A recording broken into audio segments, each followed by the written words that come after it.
आज क्या आप कुर्मी समाज की वकालत करते रहे, उनके हक में बात बोलते रहे हैं, हुँ, उसका इनाम उन्होंने दिया है इसलिए कि आप पहले ऐसे व्यक्ति थे जो आदिवासी समुदाय से होकर और कुर्मी इसलिए बाकी जो आदिवासी समाज के लोग हैं अलग-अलग वो लगातार इस माँग को लेकर विरोध करते रहे हैं और सड़क पर भी उतरे हुँ, कि कुर्मी कभी भी एसटी में हुँ, शामिल नहीं हो सकता, आदिवासी नहीं हो सकता।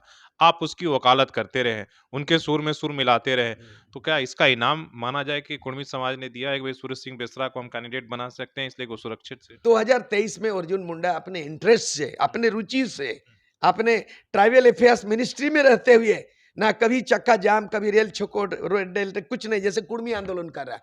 लेकिन तामड़िया जाति जब एसटी हो सकता है, तो तर्क ये भी है कि कुर्मी जाति जो थे एसटी में एबोरिजिनल, वो क्यों एसटी नहीं होगा? झारखंड के मुद्दों पर आपकी राजनीति केंद्रित थी, लेकिन अभी आप बंगाल चले गए हैं और बंगाल से आप चुनाव लड़ने की खबर आ रही है। तो पहले इस पर आप ये करिए कि बंगाल झारखंड से फिर बंगाल जाने की ज़रूरत क्यों पड़ी? झारखंड की राजधानी वर्तमान रांची है और जामशेदपुर भी जो है ना आंदोलन का केंद्रित रहा है।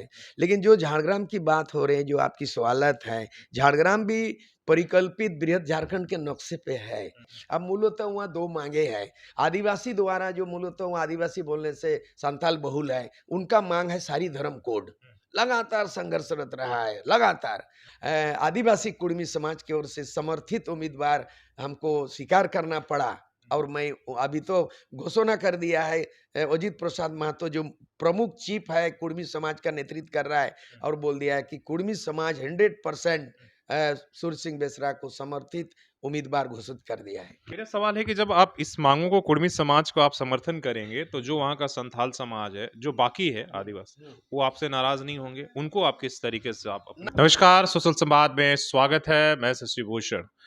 लोकसभा चुनाव का दौर चल रहा है और इसमें नेताओं का दल-बदल का भी दौर जारी है और झारखंड का जो राजनीति है बड़े ही संवेदनशील है। लेकिन आज झारखंड ही नहीं बल्कि हम पूरे बंगाल की भी बात करेंगे, जो पूर्वोत्तर राज्य इधर के नॉर्थ ये राज्य हैं, उन पर भी बात करेंगे और हमारे साथ सूर्य सिंह बेसरा हैं, उनसे हम बातचीत करेंगे। सबसे पहले बातचीत करने के लिए स्वागत है। चुनावी माहौल में हम लोग बात कर रहे हैं। शशि जी, मूर्ति जी, आपने जो सोशल संवाद चला रहे हैं, सही मायने में सोशल मीडिया आज के तारीख में बहुत अहम भूमिका है, खासकर इस लोकसभा चुनाव में। हम सब लोग जानते हैं कि ये लोकतंत्र का जो लोकसभा का चुनाव है, एक लोकतंत्र का महापर्व है। ये 18वां लोकसभा है और आज़ादी के 75 साल के अंदर में जब 18वां लोकसभा होगा तो काफ़ी चीज़ तस्वीरें बदली है। और इस बार 2024 वाला जो चुन के जाएंगे, बिल्कुल नया माहौल में, नया माहौल में और नया संसद भवन में जाएंगे और बहुत सारी चीज़ संविधान चलिए, होगा। तो जी हाँ। मेरा पहले सवाल सुन लीजिए। मेरा सवाल ये है कि आप झारखंड के अंदर थर्ड फ्रंट बना रहे थे और लगातार आप झारखंड के आसपास मतलब झारखंड के मुद्दों पर आपकी राजनीति केंद्रित थी। लेकिन अभी आप बंगाल चले गए हैं और बंगाल से आप चुनाव लड़ने की खबर आ रही है। तो पहले इस पर आप ये करिए कि बंगाल झारखंड से फिर बंगाल जाने की ज़रूरत क्यों पड़ी? मेरी राजनीतिक जिंदगी का सफ़रनामा करीबन हमको छात्र जीवन से 50 साल हो गया और मेरे झारखंड आंदोलन केंद्रित झारखंड में ही था। झारखंड की राजधानी वर्तमान रांची है और जामशेदपुर भी जो है ना आंदोलन का केंद्रित रहा है। लेकिन जो झाड़ग्राम की बात हो रही है, जो आपकी सवालत है, झाड़ग्राम भी परिकल्पित बृहद झारखंड के नक्शे पे है, जो कि पश्चिम बंगाल का 3 जिला मिदनापुर, बांकुड़ा, पुरुलिया, ये जयपाल सिंह मरांगोमके से लेकर के एनी हीरो से लेके शिबू सोरेन के जेएमएम से लेके मेरे द्वारा बनाए गए नेतृत्व आजसू का भी वही रहा है। इसलिए झाड़ग्राम नक्शा से बाहर नहीं है। झारखंड तो मतलब झारखंड के मानचित्र के आप अंदर। बेहतर झारखंड को के नक्शे कदम पर है इसलिए आप झारखंड चले गए, मैं उसको अपने तरफ मैं लाना मैं चाह रहे हैं। मैं तो पहले घोषणा कर चुका था कि 2024 मेरा 2 मिशन है। एक तो हो गया झारखंड में, 24 साल का झारखंड में ये 5वां बार 6वां बार चुनाव होने जा रहा है और झारखंड की स्थिति काफ़ी आप देख रहे हैं किस तरह का ईडी है, सीबीआई है, भ्रष्टाचार है। मैं यहाँ कोई बदलाव लेना चाह रहे थे, इसलिए तीसरा विकल्प के रूप में जनमत घोषणा हो चुका था। कई जगह उम्मीदवार का नारा है और कई बार जनमत की कई कैंडिडेट है, ये बात की सवाल में हम लोग बोलेंगे। लेकिन जहाँ तक झाड़ग्राम के लिए मैं उम्मीदवार खोजने गए थे। तो उम्मीदवार खोजते-खोजते हमने कहा कोई योग्य उम्मीदवार दीजिए, ताकि यहाँ पर जंगल महल की जो बात है, जो यहाँ के वहाँ के स्थानीय लोगों का झारखंडियों की माँग रहा है, अब मूलतः वहाँ 2 माँगे हैं। आदिवासी द्वारा जो मूलतः वहाँ आदिवासी बोलने से संथाल बहुल है, उनका माँग है सारी धर्म कोड। लगातार संघर्षरत रहा है, लगातार। और दूसरा जो है मूलवासी में जो है ना जो जिसको बोला जाएगा आदिवासी हैं, लेकिन आदिवासी कुर्मी सूची समाज में की आप बात कुर्मी कर रहे हैं। समाज के लोग हैं, उनका एक सूत्री माँग है, उनका एक सूत्री माँग है कि भई कुर्मी को एसटी का दर्जा दिया जाए, कुड़माली को 8 शेड्यूल में किया जाए, और उनका माँग है सरना धर्म कोड भी दिया जाए, और कह रहा है कि जंगल महल जो है ना बेहद झारखंड एरिया में फिलहाल फिलहाल तो कम से कम ये मान लिया जाए गोरखालैंड के तर्ज पर दार्जिलिंग में गोरखालैंड बन सकता है, लेकिन इस आदिवासी मूलवासी बहुल में ये क्यों जंगल महल का ऑटोनोमस नहीं बनेगा। तो ये मांग को जब हमने समर्थन किया तो उन लोगों ने कहा कि आप प्रार्थी ढूंढ रहे हो, सबसे जबरदस्त प्रार्थी तो आप हैं, यही बात को तो पार्लियामेंट में बोलना है, यहाँ लोग बोलता नहीं है। और बाध्य होकर के हमको आदिवासी कुर्मी समाज की ओर से समर्थित उम्मीदवार हमको स्वीकार करना पड़ा। और मैं अभी तो घोषणा कर दिया है, अजीत प्रसाद महतो जो प्रमुख चीफ है कुर्मी समाज का नेतृत्व कर रहा है, और बोल दिया है कि कुर्मी समाज 100% सूर्य सिंह बेसरा को समर्थित उम्मीदवार घोषित कर दिया है। क्या जो आदिवासी कुर्मी समाज, क्या आप कुर्मी समाज के वकालत करते रहे, उनके हक में बात बोलते रहे, उसका इनाम उन्होंने दिया है इसलिए कि आप पहले ऐसे व्यक्ति थे जो आदिवासी समुदाय से होकर, और कुर्मी इसलिए बाकी जो आदिवासी समाज के लोग हैं अलग-अलग, वो लगातार इस मांग को लेकर विरोध करते रहे और सड़क पर भी उतरे कि कुर्मी कभी भी एसटी में शामिल नहीं हो सकता, आदिवासी नहीं हो सकता। आप उसकी वकालत करते रहे, उनके सुर में सुर मिलाते रहे। तो क्या इसका इनाम माना जाए कि कुर्मी समाज ने दिया है कि भाई सूरज सिंह बेसरा को हम कैंडिडेट बना सकते हैं इसलिए वो सुरक्षित से? एक तो है वकील का वकालत करना, एक अधिवक्ता किसी खास समूह का खास केस के लिए नहीं तो होता है, क्रिमिनल वकील है, कोई सोशल का फैमिली वकील भी है, ऐसा होता है। लेकिन हमको लगता है कि जो वो वकील होता है तो सीआरपीसी आईपीसी जानना होता है, और जो प्रवक्ता होता है उनको जो है भारत का संविधान जानना होता है। अगर जहाँ मैं उनके औचित्य को देखता हूँ कि कुर्मी रियली ये जो मैं वोट के लिए नहीं बोलता हूँ, वोट तो हल्की बात है कि ये मुझे प्रस्तावित कर दिया है, समर्पित उम्मीदवार घोषित कर दिया। लेकिन शुरू से जब मैं राजनीति का दामन थामा, आजसू का बागडोर, जेएमएम का बागडोर आंदोलन में जब आए, तो मैंने इतिहास खंगाला तो देखा कि 1913 में जो 13 आदिवासी शिमला से ब्रिटिश शासन काल में 13 आदिवासियों को जो है ना सूचीबद्ध किया था शेड्यूल माने एबोरिजिनल के लिए, लेकिन एबोरिजिनल में कुर्मी है, इतिहास है जो 1913 में घोषित हुआ, और 1931 तक हम लोग कुर्मी एसटी माने एबोरिजिनल था, बाद में 1931 से अलग हो गया। तो अगर बुनियाद देखा जाए, तुलनात्मक देखा जाए कि तामड़िया जाति शुरू से पिछड़ी वर्ग रहा है, तामड़िया माने तमाड़ के तामड़िया पूरे जिले में भी नहीं है, पूरे झारखंड में भी नहीं है, चंद कुछ लोग हैं। लेकिन 2023 में अर्जुन मुंडा अपने इंटरेस्ट से, अपने रुचि से, अपने ट्राइबल अफेयर्स मिनिस्ट्री में रहते हुए ना कभी चक्का जाम, कभी रेल छोकोट, कुछ नहीं, जैसे कुर्मी आंदोलन कर रहा है। लेकिन तामड़िया जाति जब एसटी हो सकता है, तो तर्क ये भी है कि कुर्मी जाति जब थे एसटी में एबोरिजिनल, वो क्यों एसटी नहीं होगा। और जब उनको पूछा जाता है पार्लियामेंट में, लोकसभा में, तो अर्जुन मुंडा बोलता है कि कुर्मी का एसटी बनाने का कोई मुद्दा नहीं है, कोई प्रस्तावित नहीं। तो ऐसे मुद्दे, सूर्य सिंह बेसरा तो बहुत बड़ा मुद्दा है, तो हम तो कैच कर लिया इसको। तो आज जो है ना, एक तरफ आदिवासी लोग जो विरोध बोल रहे हैं, हमारा कहना है कि एसटी एससी ओबीसी माइनॉरिटी संविधान में सबका मौलिक अधिकार है कि नहीं है।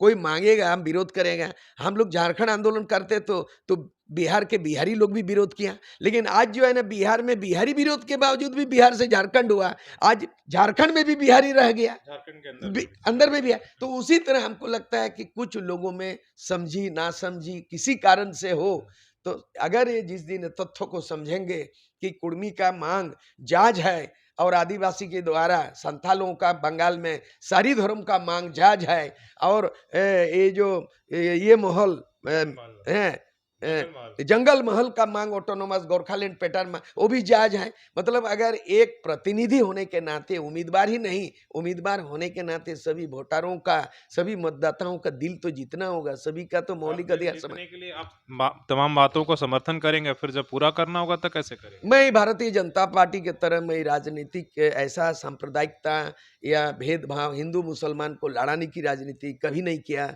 और आदिवासी मूलवासियों को कभी भी अलग करने का राजनीति नहीं किया, और माझी माँ तो भाई भाई का हमेशा वकालत किया हूँ, और आज भी है, कल भी है, और ये भाईचारा माहौल बना रहे और सामाजिक समरसता बना रहे। इसलिए मुझे आदिवासी कुर्मी समाज की ओर से मुझे प्रस्ताव किया है, घोषणा किया है, मैं स्वीकार करता हूं, और इसी स्वीकार होते हुए मैं 3 मई को मैं आदिवासी कुर्मी समाज के प्रस्तावित घोषित उम्मीदवार के रूप में, और मैं झारखंड पीपुल्स पार्टी के नाम से नामांकन भरने का तिथि निर्धारित हो गया है। मेरा सवाल है कि जब आप इस मांगों को, कुर्मी समाज को आप समर्थन करेंगे, तो जो वहाँ का संथाल समाज है, जो बाकी है आदिवासी, वो आपसे नाराज नहीं होंगे? उनको आप किस तरीके से आप अपने हिस्से नाराज में नहीं हो सकता है। देखिए, नाराज उसको होना चाहिए जो भारतीय जनता पार्टी केंद्र में नाराज कश्मीर के लोग होते हैं, जो 370 धारा को हटा दिया, ठीक है। नाराज वो आदिवासी को होंगे, आदिवासी होंगे, खासकर संथाल को, जो आदिवासी श्रीमती द्रौपदी मुर्मू को जो है राष्ट्रपति तो बना दिया, लेकिन राष्ट्रपति बना के जो है ना, आप अभी हाल में लाल कृष्ण आडवाणी को भारत रत्न का उनके घर में जा करके जब उनको देता है, राष्ट्रपति खुद जाते हैं, होम डिलीवरी कोई चीज होता है ना, तो वहां पे आप राष्ट्रपति खड़ी नजर आ रही है और प्रधानमंत्री बैठे नजर आ रहे हैं।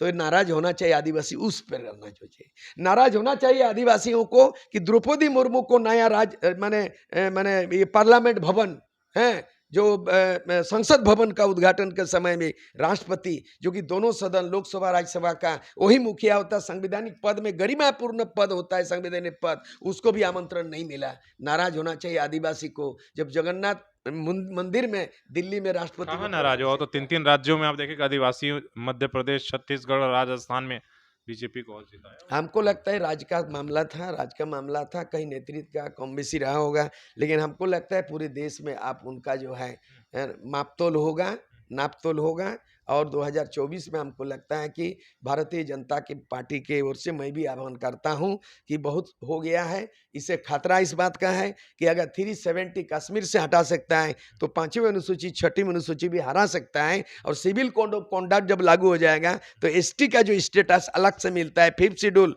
आदिवासी, ये मामला नहीं रह जाएगा। उसका संकेत इस बात का है कि राष्ट्रपति को तरजीह नहीं देना मतलब आदिवासी का मुद्दा नहीं रह जाएगा बीजेपी सरकार बनने से।